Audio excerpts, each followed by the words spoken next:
क्या आपको जगन्नाथ मंदिर के बारे में पता है? जगन्नाथ मंदिर की रहस्यमयी कहानी। श्री जगन्नाथ मंदिर भारत के सबसे प्रसिद्ध और पवित्र हिंदू मंदिरों में से एक है।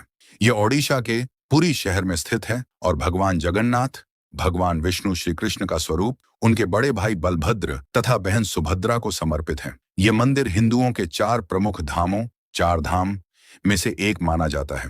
इतिहास पौराणिक मान्यता के अनुसार इस मंदिर की स्थापना राजा इंद्रद्युम्न ने भगवान नीलमाधव की खोज के बाद कराई थी। वर्तमान भव्य मंदिर का निर्माण 12वीं शताब्दी में अनंत वर्मन छोड़गंग देव ने प्रारंभ कराया। बाद में अन्य गंग शासकों ने इसका विस्तार और निर्माण कार्य पूरा कराया। यह मंदिर कलिंग शैली की वास्तुकला का उत्कृष्ट उदाहरण है और सदियों से भारत की धार्मिक एवं सांस्कृतिक पहचान का महत्वपूर्ण केंद्र रहा है। मंदिर में भगवान जगन्नाथ, बलभद्र और सुभद्रा की मूर्तियां पवित्र नियम दारू की लकड़ी से बनी हैं। लगभग 12 से 19 वर्ष के अंतराल पर नवकलेवर नामक विशेष अनुष्ठान में नई लकड़ी की मूर्तियां स्थापित की जाती हैं। रथ यात्रा पुरी की विश्व प्रसिद्ध रथ यात्रा हर वर्ष आषाढ़ मास में आयोजित होती है। इस अवसर पर भगवान जगन्नाथ, बलभद्र और सुभद्रा विशाल रथों में नगर भ्रमण के लिए निकलते हैं। इस उत्सव में देश विदेश से लाखों श्रद्धालु भाग लेते हैं। धार्मिक महत्व। जगन्नाथ मंदिर चार धामों में से एक है। इसे भगवान जगन्नाथ का मुख्य धाम माना जाता है। यह मंदिर भारत की प्राचीन धार्मिक परंपराओं, कला और संस्कृति का महत्वपूर्ण प्रतीक है।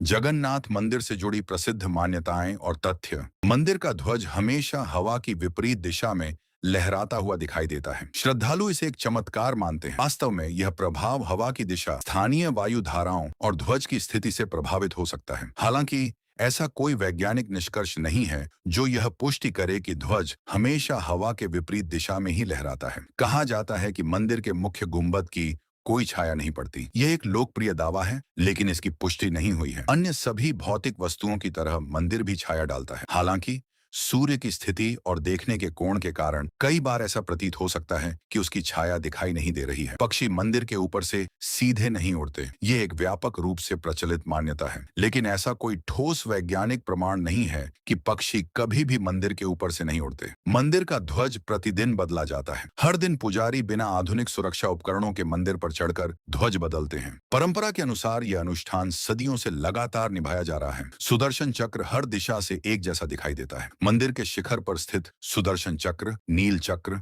अपनी विशेष बनावट और दृष्टिकोण पर्सपेक्टिव के कारण कई कोणों से देखने पर ऐसा प्रतीत होता है मानो वह दर्शक की ओर ही मुके हुए हों। महाप्रसाद कभी समाप्त नहीं होता। मंदिर का रसोई घर दुनिया के सबसे बड़े रसोई घरों में से एक माना जाता है। यहाँ महाप्रसाद बहुत बड़ी मात्रा में बनाया जाता है और श्रद्धालुओं का विश्वास है कि भगवान की कृपा से यह सभी भक्तों के लिए सदैव पर्याप्त रहता है। मंदिर की रसोई में एक दूसरे के ऊपर रखे मिट्टी के बर्तनों में भोजन पकाया जाता है। यहाँ भोजन पारंपरिक रूप से लकड़ी की आग पर कई मिट्टी के बर्तनों को एक दूसरे के ऊपर रखकर पकाया जाता है। यह भी कहा जाता है कि सबसे ऊपर रखा बर्तन सबसे पहले पक जाता है, जिसे कई लोग चमत्कार मानते हैं। हालांकि इस प्रक्रिया के पीछे के वास्तविक वैज्ञानिक कारणों का अब तक निर्णायक अध्ययन नहीं हुआ है।